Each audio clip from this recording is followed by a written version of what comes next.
Your freezer just died. The power's out. You've got 40 pounds of meat that's gonna rot in about 6 hours. Now what? You clicked this video because you saw tripe wrap in the title and thought, what the heck is that? Don't worry, we'll get there. Yes, it involves stomach lining. Yes, it's weird. No, you probably shouldn't try it. We're covering 7 legitimate meat preservation methods that kept our ancestors alive for millennia. Some are delicious, some are weird, and one is going to completely flip everything you thought you knew about food preservation.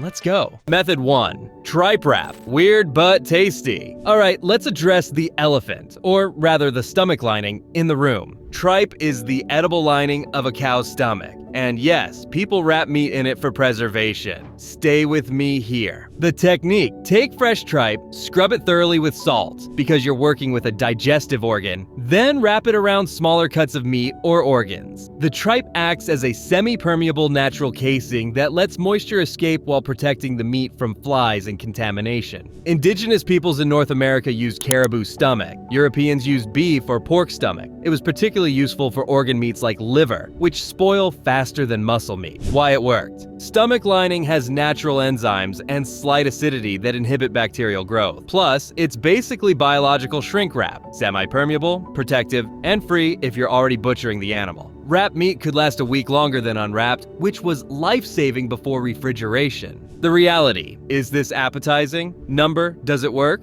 Yes. Would I recommend it today? Only if you're filming a historical documentary or lost in the wilderness with a freshly killed moose. Some cultures evolved this into actual cuisine. Haggis is basically this concept taken to its logical conclusion. Mexican menudo uses tripe as the main ingredient. So this weird preservation method actually became food people pay for. Your options: try this once for historical accuracy and regret it immediately. Appreciate that our ancestors were resourceful geniuses. Just use plastic wrap like a normal person. But where's the adventure in that? Pro tip: if you do attempt this, make sure your tripe is fresh and properly cleaned. Food poisoning from improperly prepared stomach lining is not the kind of historical reenactment you want. And your kitchen will smell like a barnyard for 3 days. You've been warned. Method 2. Pork fat preservation. Actually delicious. Now we're talking. This method is delicious, time-tested, and fancy restaurants charge $40 for it today. They call it confit and act like they invented it. The technique: season meat heavily with salt, let it sit 12 to 24 hours, then completely submerge it in rendered fat. Seal it, store it cool, and boom, meat preserved for months. The process is straightforward. Salt draws out moisture and penetrates the meat. Then you slow cook it submerged in fat at 180 to 200 degrees Fahrenheit until tender. Let it cool in the fat, which solidifies and creates an airtight seal. The science: fat creates an oxygen-free environment where bacteria can't survive. Salt makes the meat inhospitable to microbes. Together, they're a preservation dream team. The gentle cooking also denatures proteins in ways that inhibit bacterial growth. French peasants did this with duck for centuries. When they butchered a bird in fall, they'd preserve it in its own rendered fat, packed in crocks stored in cool cellars. Winter protein solved. Why it's superior: unlike freezing, which damages meat with ice crystals, fat preservation actually improves texture and flavor. The meat becomes fall-apart tender and takes on rich, savory notes. Duck confit aged 6 months develops complex flavors fresh duck can't match. Modern application: this is 100% doable today. Salt your meat heavily. Let cure 12 to 24 hours. Submerge in rendered fat, lard or duck fat. Cook low and slow, 200 degrees Fahrenheit for 2 to 3 hours. Store in the fridge. Last 2 to 3 months refrigerated, potentially 6+ months in a cool cellar. The catch: you need a lot of fat, maybe 2 to 3 pounds per shoulder. But here's the secret: reuse it. That fat gets better with each batch. Some French families have confit fat that's generations old, like a delicious heirloom. Your options: make duck confit and feel fancy, genuinely incredible. Preserve pork shoulder and become a preservation wizard. Keep using your freezer and miss out on amazing flavor. Real talk: if you only try one method from this video, make it this one. The flavor payoff is absolutely worth it.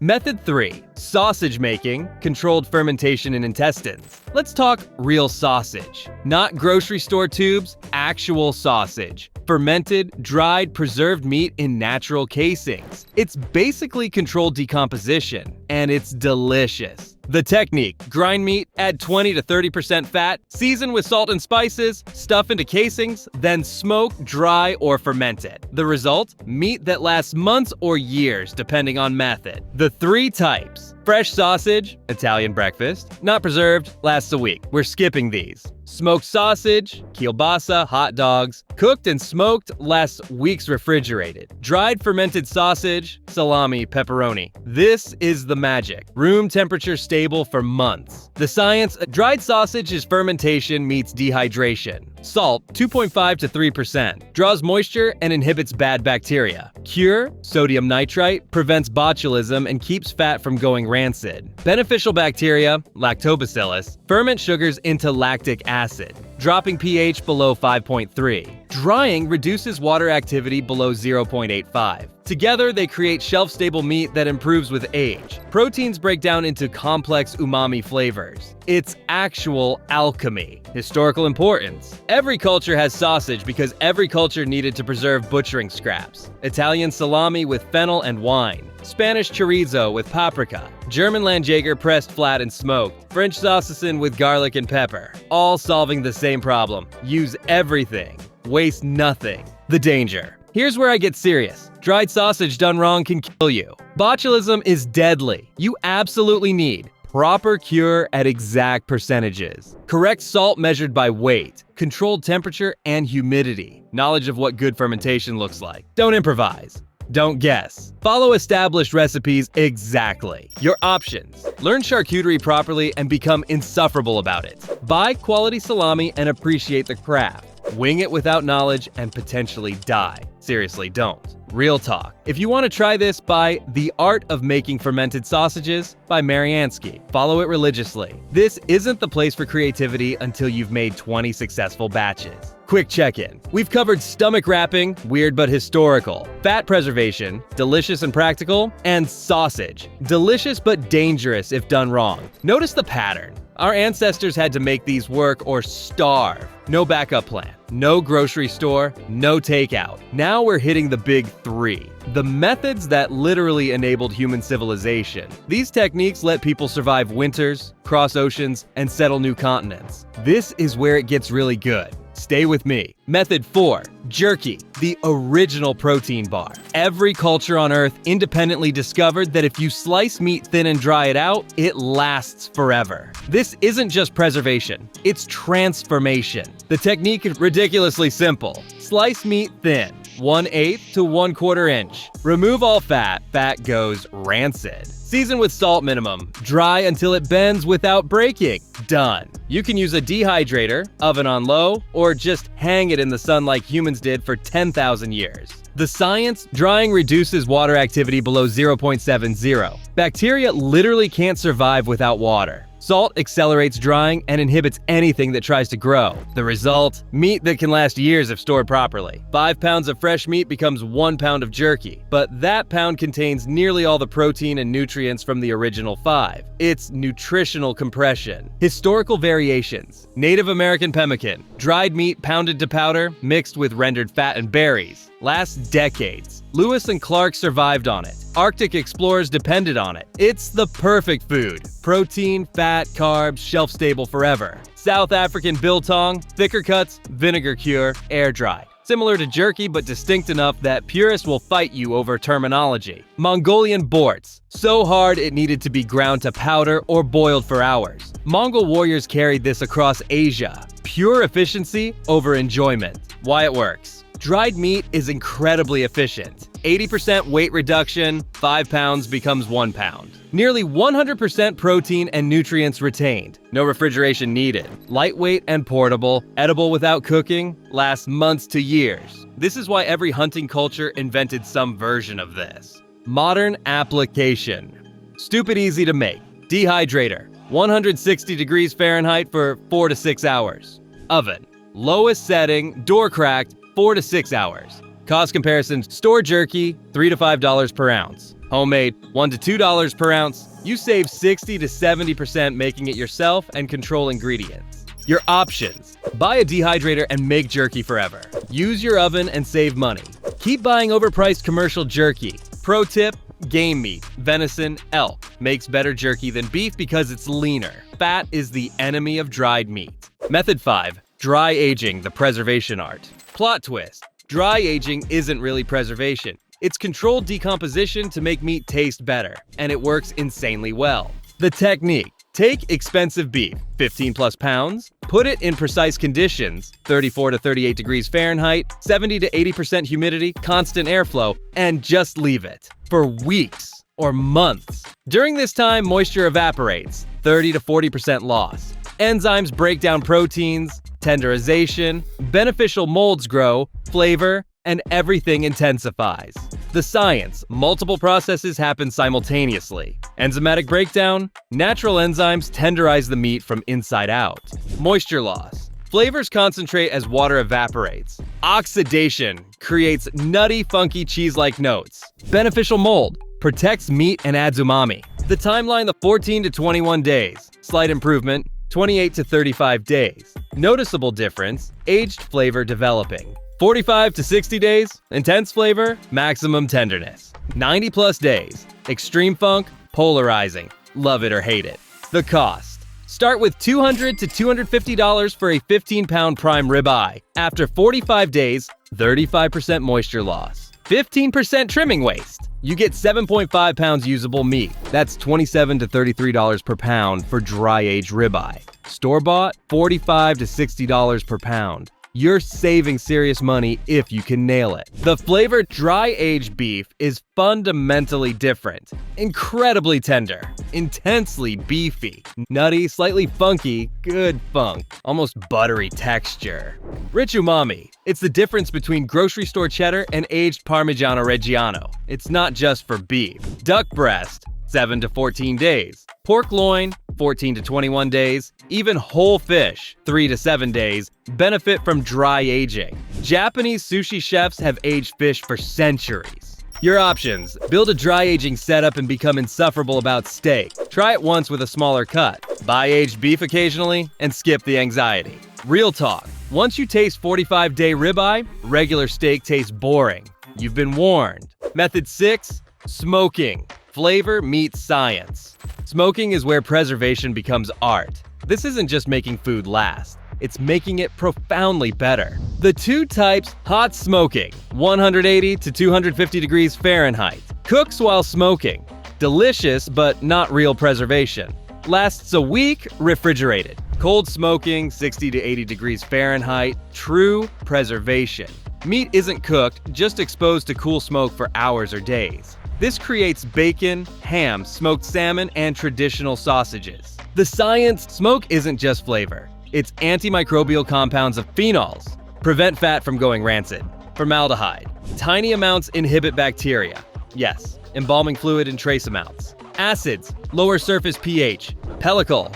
Creates protective coating. Combined with salt curing and drying, smoking preserves meat for months. Historical context. Smokehouses were standard on farms. Meat hung while smoldering fires produced steady smoke for days or weeks. Europeans smoked hams and sausages. Scandinavians smoked fish. Native Americans smoked buffalo and salmon. Every culture with wood figured this out. Wood selection: hickory, strong, bacon-like. Apple, sweet, mild, forgiving. Cherry, fruity, beautiful color. Oak, medium, versatile. Mesquite, intense, earthy.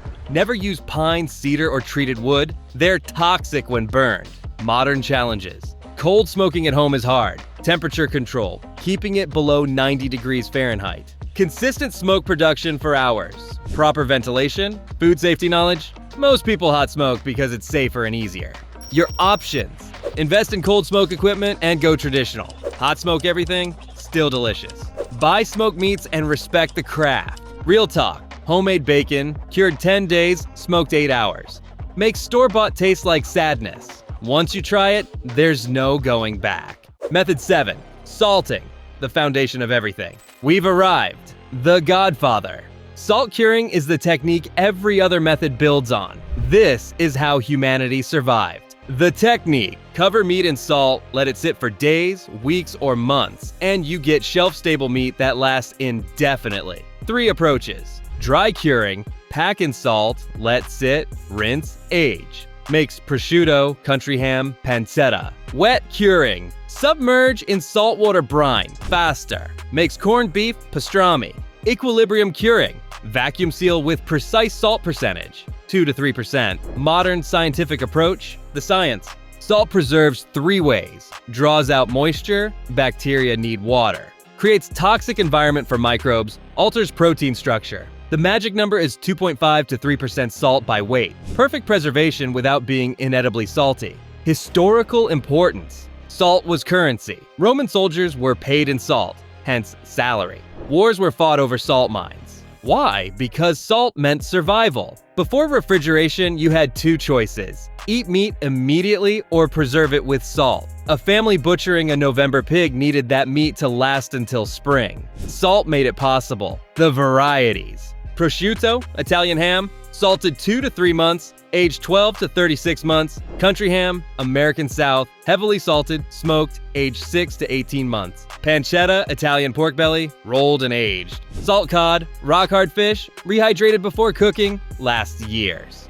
The aging process. Properly aged cured meat develops concentrated flavor. Water loss intensifies everything. Umami depth. Proteins break into natural glutamates. Firm exterior. Silky interior. White molds. Good and protective. Complex notes. Nutty. Sweet. Rich. Modern application. You can do this at home but need consistent 50 to 60 degrees Fahrenheit temperature, 65 to 75% humidity, gentle airflow, patience, weeks to years. Most people use curing chambers, converted fridges with humidity control. Your options. Age prosciutto for 2 years. For the truly committed, start with duck breast, 3 weeks total, nearly foolproof. Buy cured meats and respect the mastery. So we've covered 7 methods. Stomach wrapping, fat preservation, sausage, jerky, dry aging, smoking, and salt curing. These techniques fed humanity for millennia. They enabled exploration, survival, and eventually became sophisticated cuisine. But here's the twist. None of this matters if you don't actually do it. You'll watch this video, think fascinating, maybe save it, then do nothing with this information. That's what 95% of viewers do. They'll keep buying $12 per pound bacon, $35 per pound prosciutto, and $5 per ounce jerky, never realizing they could make better versions for a fraction of the cost. The real preservation method humanity lost isn't any technique, it's knowledge transfer. The tradition of passing skills through generations. Your great-grandparents knew this instinctively. Now it's considered exotic. That's insane. The challenge. Pick one method, just one. Try it in the next 30 days. Make jerky in your oven, $6, 5 hours. Cure bacon, $20, 10 days mostly passive. Try duck breast prosciutto, $12, 3 weeks. Then share it. Teach someone. Give some away. That's how this knowledge survives, by being used and passed on. Why it matters. These aren't just techniques, they're human heritage. Accumulated wisdom from countless generations who figured out survival. And they work. They're proven, not trendy, foundational. But they require what modern life discourages: patience, attention, willingness to fail while learning. Your first batch might not be perfect. That's fine. That's how everyone learned. Our ancestors didn't have YouTube. They figured it out through trial and error. If they could do it with less resources and more at stake, you can definitely do it now. 7 methods spanning human history from necessity to art. But the most important preservation technique isn't on this list. Choosing to actually learn these skills and pass them on. Your freezer will fail eventually, but these techniques worked before electricity and they'll work after.